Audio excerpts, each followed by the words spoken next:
Yooyaa shamaa kam jirtu hordoftoota Kuyyuu Miidiyaa. Hordoftoota keenya kabajamoo qophii tokko qabannee dhufneerraa hamma xumuraatti nu waliin turaa isiniin jenna. Qophiin keenya har'aas jijjiirama lafee fi dhiiga ilmaan Oromoon argame tokkummaa keenyaan ni tikfannaa jetti.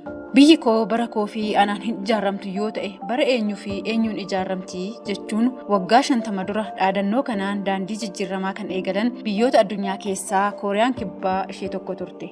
Hiyyummaa fi siyaasa walxaxaa keessaa baatee addunyaa irraa biyyoota guddina dinagdee jiran keessaa akka ardii Eeshiyaatti biyya GDP isheetiin sadarkaa arfaffaa fi sadarkaa addunyaatti immoo biyya 1 hanga 10 keessa seentee jirti. Abjuun isaanii kunis rakkina walxaxaa keessa darbee kan dhugoomedha. Biyyi keenyas baroota darban keessatti hanqina qulqullinaa fi qabeenya haguma fedhe qabaatu illee dameewwan adda addaa irratti walitti fufinsaan guddina dinagdee fi hawaasummaa riifataa ta'e galmeessisuun ishee ni beekama. Rakkinuma qabdu waliin yeroo ammaa kana oomishni waggaan argamaa jiru kan waggaa 30 dura ture wajjin wal bira qabnee yommuu ilaallu dachaa 10 guddina agarsiisaa jira. Kanaan wal qabatee uummanni biyya keenyaa daangaa hiyyummaa gaditti jiraachaa ture harka 50 irraa gara harka 20tti fooyya'eera. Akkuma beekamu seenaa siyaasa ammayyaa Itoophiyaa keessatti ajandaawwan gurguddoo 3 ajandaa qabsoo uummataa biyyattii ta'uun yeroowwan adda addaa uummattoota biyyattii qabsootti galchee wareegama kaffalchiisaa tureetii jira. Ajandaawwan kunniin dhimma fayyadamummaa dinagdee, gaaffii lafaa, gaaffii sabummaa fi gaaffii dimokiraasii. Ajandaawwan qabsoo kunniin yeroo sanatti ajandaawwan sirrii uummataa qabsiise ta'ullee mootummoonni darban gaaffilee ka'an fudhatanii keessummeessuu irratti kutannoon jiru laafaa waan ta'eef uummattoonni Itoophiyaa aarsaa kaffalaa turaniiru.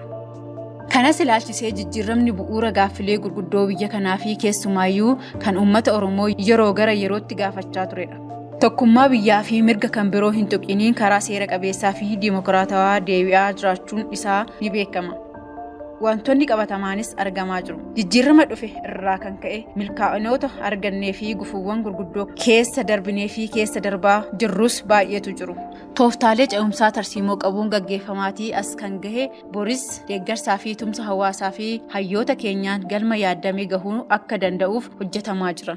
Egaa akkuma hundi keenya beeknutti jijjiiramni kun aarsaa hedduun kan dhufedha. Qeerroo fi qarreen Oromoo harka qullaa wayyaanee taankii fi marfii hidhatee jiru fuuldura dhaabbatee lafee itti cabeeti kan fide. Dadhabbii malee miti kan jijjiiramichi dhufe. Aarsaan hedduun itti kaffalameera. Hoggansi ammoo tarsiimoo itti bocee tooftaa adda addaa uumeeti abshaalummaa guddaan qabsoo farra wayyaanee sana kan hoggane wayyaanee yeroo sanatti waan hundaan hidda gadi fageeffattee aangoo gurguddoo baattee jirtu illee kan aangoo irraa ari'atee gara Maqaleetti kan galche Abbichuu Abbaa Malaati. Qabsoon qeerroo fi hoggansi Oromoo Abbichuun durfamu kun uummata Oromoo hundaan deeggaramteeti jijjiiramni kan dhufe. Jijjiirama kana tokkummaa keenyaan eegnee wal dhageenyee wal gargaarreeti kan arganne. Amma jijjiiramichi akka duubatti hin deebineef jecha hawaasni Oromoo maallaqaan qabeenyaa fi beekumsa isaatiin gooticha raayyaa ittisa biyyaa deeggaraa jira. Deeggarsi Oromoos wayyaanee yeroo xumuraatiif awwaalee gootummaa abbootii isaa irra deebi'aa siidaa injifannoo dhaabuuf kutannoo jiru abdii kan namatti horudha. Akkasumas jijjiiramicha utubuuf gooticha raayyaa ittisa biyyaatti godinaalee Oromiyaa hunda keessaa makamaa jira. Dhiigaa fi lafee isaatiin biyya abbootiin isaanii ijaaranii itti kennan birmadummaa ishee eeganii dhaloota itti aanutti dabarsuuf kutannoon ka'anii jiru. Jijjiiramichi kan dargaggootaan eeggamu ta'uu isaa qabatamaan mirkaneessanii jiru. Abbichuus kan deeggaran ta'uu isaanii ifatti agarsiisaniiru. Osoo dargaggeessi Oromoo jiru alagaan biyya akka hin diigne gochuuf kutannoo guddaa qabu. Walumaa galatti jijjiiramni kun kan dhufe ilmaan abbaa gadaatiin ta'uu isaa fi kan kunuunsuu fi tiksee dhaloota itti aanutti dabarsu Oromoo ta'uu isaa beekamuu qaba. Wayyaaneen jijjiirama kanaan gateettii uummata Oromoo irraa buutee amma ammoo deebitee aangootti dhufuu barbaaddu jabaannee awwaala isaa gadi fageessuun imala keenya gara badhaadhinaatti goonu milkeessuu qabna. Waan nu dhaggeeffattaniif galatoomaa. Kuyyuu Miidiyaa laayik, sheer, sabskiraayib gochuun dagatinaan amsa keenya.